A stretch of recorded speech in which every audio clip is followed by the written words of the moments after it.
तो हम आपको बताने क्या जा रहे हैं, लॉ ऑफ रेसिस्टेंस।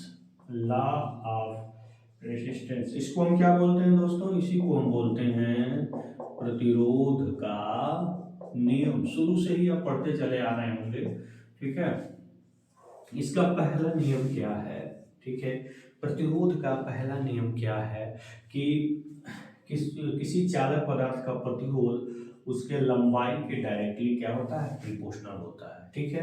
या आर क्या है, रेसिस्टेंस, एल क्या है, लेंथ ऑफ कंडक्टर, एल क्या है, length of conductor, length of conductor. आप इसको लिख सकते हैं, किसी चालक पदार्थ का प्रतिरोध आर उसके लंबाई एल के डायरेक्टली क्या होता है, प्रोपोर्शनल होता है, क्योंकि हमने बताया कितना जितना लंबा चालक होगा, चार्ज या फ्लो होगा, तो उसके पूरे लंबाई में एटम है, परमाणु है, पूरे लंबाई का परमाणु उसके मार्ग में एक तरीके का विरोध अपोज ऑब्स्टेकल क्रिएट करेगा, यानी कि रेसिस्टेंस पूरी लंबाई में होगा, यानी कि जितना चालक तार लंबा होगा उतना ही रेसिस्टेंस आपका क्या होगा, ज्यादा होगा।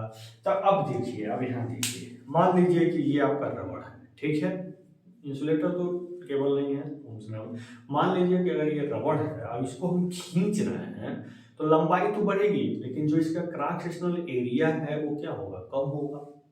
ये जो क्रॉस सेक्शनल एरिया प्रस्थ काट का एक क्षेत्रफल जो है, जब ये खींचेंगे तो लंबा होगा, लंबा होगा तो क्या होगा, पतला होगा। ऐसे देखते होंगे कोई बच्चा है जो बड़ा होने होता है तो शरीर दुबली होती है, तो लोग कहते हैं सब बढ़ रहा है इसलिए शरीर की मोटाई नहीं है। इसका मतलब क्या है, कुछ ना कुछ रिलेशन है।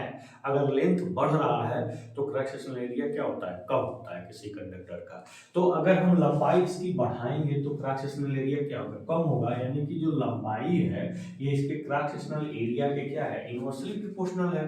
तो इसका मतलब लंबाई जब क्रॉस सेक्शनल एरिया की इनवर्सली प्रोपोर्शनल है तो आर जो होता है इसके दूसरे नियम में जो आपका आर होगा ना, वो क्या होगा, क्रॉस सेक्शनल एरिया के इनवर्सली प्रोपोर्शनल हो जाएगा दोस्तों। क्यों, क्योंकि लंबाई जो इसके क्रॉस सेक्शनल एरिया के क्या होती है, इनवर्सली प्रोपोर्शनल होती है। लंबा अगर होगा तो एक अनुप्रस्थ काट के क्षेत्रफल क्या होगा, कम होगा। इसीलिए यहाँ पे हम लिख सकते हैं आपका एरिया ये क्या है, cross sectional area of conductor. इसको हम क्या बोलेंगे, cross sectional area of conductor, ठीक है।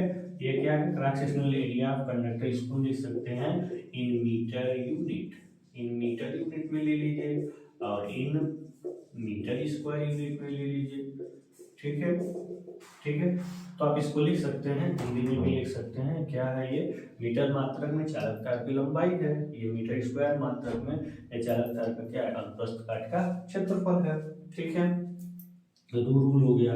तीसरा नियम इसका क्या है कि ये रेसिस्टेंस जो होता है ना वो टेम्परेचर पे भी डिपेंड करता है। आप इसको लिख सकते हैं प्रतिरोध,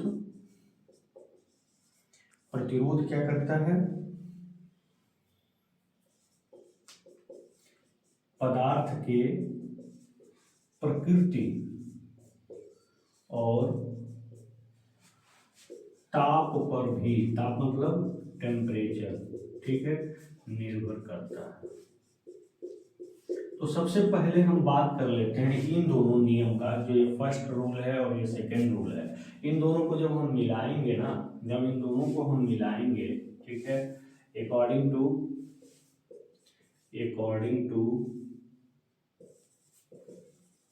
first and second rule, first and second rule, हम फर्स्ट और सेकेंड रूल के अनुसार अगर हम देखेंगे तो R in directly proportional to L by ए।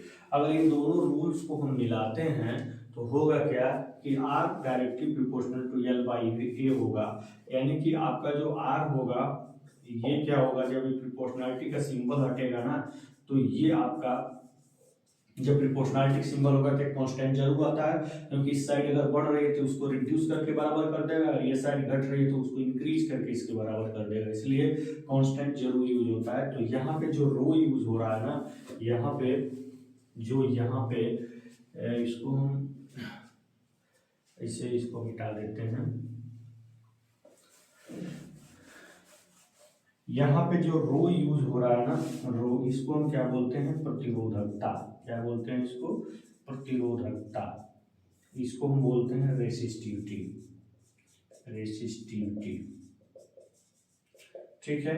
तो इस प्रकार से आपने क्या देखा कि चालक तार का जो रेसिस्टेंस होता है वो उसके लंबाई के डायरेक्टली प्रोपोर्शनल, और ये आपका उसके अनुप्रस्थ काट क्षेत्रफल का इनवर्सली प्रोपोर्शनल। और फिर उसके प्रकृति, जो रेसिस्टिविटी होती है ना, वो चालक पदार्थ की प्रकृति पर प्रकृति का मतलब नेचर, नेचर का मतलब वो चालक पदार्थ एल्यूमिनियम का है, कंडक्टर का है, कि सिल्वर का है, कि सोने का है, कि प्लेटिनम का है, कि नाइक्रोम का है, वो किस मटेरियल का कंडक्टर है, ये उसके नेचर पे ये वैल्यू क्या होती है, डिपेंड करती है। ठीक है। तो एक फिक्स क्वांटिटी जो तो ये मान लीजिए कि अगर आपका सिल्वर का 1.6 पॉइंट इंटू 10⁻10 मीटर है, तो सिल्वर का कुछ और, सिल्वर का ये है तो एल्यूमिनियम का 2.8 आएगा। ऐसे अलग अलग कंडक्टर का अलग अलग फिक्स रेसिस्टिविटी होती है। यानी का जो ये नेचर का रेसिस्टिविटी का मतलब क्या है, रेसिस्टिविटी का मतलब पर मीटर कंडक्टर का रेसिस्टेंस कितना है। ठीक है। अगर हम बात करें कि 1.6 इंटू 10⁻8 ओम मीटर, अगर हम बोलें किसी चालक पदार्थ की जो रेसिस्टिविटी है वो कितनी है, 1.6 इंटू 10⁻8 ओम मीटर है, तो इसका मतलब क्या है, इसका मतलब क्या है, उसके 1 मीटर लंबाई का जो रेसिस्टेंस है 1.6 इंटू 10⁻8 ओम है। इसका मतलब यही होता है कि पर मीटर लेंथ का कितना रेसिस्टेंस है, ये अलग अलग पदार्थ का अलग अलग होता है। इसी को हम क्या बोलते हैं, रेसिस्टिविटी बोलते हैं। ठीक है। इसका फैक्टर्स अफेक्टिंग अलग है, रेसिस्टेंस फैक्टर्स अफेक्टिंग अलग है। इसका मतलब क्या है, इसका सीधा सा मतलब यही निकल के आपके सामने आ रहा है कि चालक पदार्थ का रेसिस्टेंस लंबाई पर भी निर्भर कर रहा है, यानी कि लंबाई एक ऐसा फैक्टर है जो रेसिस्टेंस को क्या करती है, प्रभावित करती है। फिर अनुप्रस्थ काट क्षेत्रफल भी निर्भर कर रहा है, यानी कि अनुप्रस्थ काट का क्षेत्रफल ऐसा फैक्टर है जो रेसिस्टेंस को क्या कर रहा है, प्रभावित कर रहा है।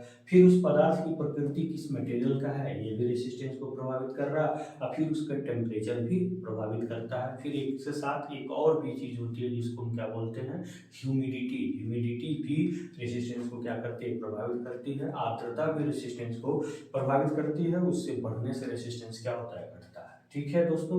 तो ये सारी चीजें आपके लिए अत्यंत ही इम्पोर्टेंट हैं, जिनको हम उसी तरीके से क्या करने जा रहे हैं, एक्सप्लेन करने जा रहे हैं दोस्तों। ठीक है।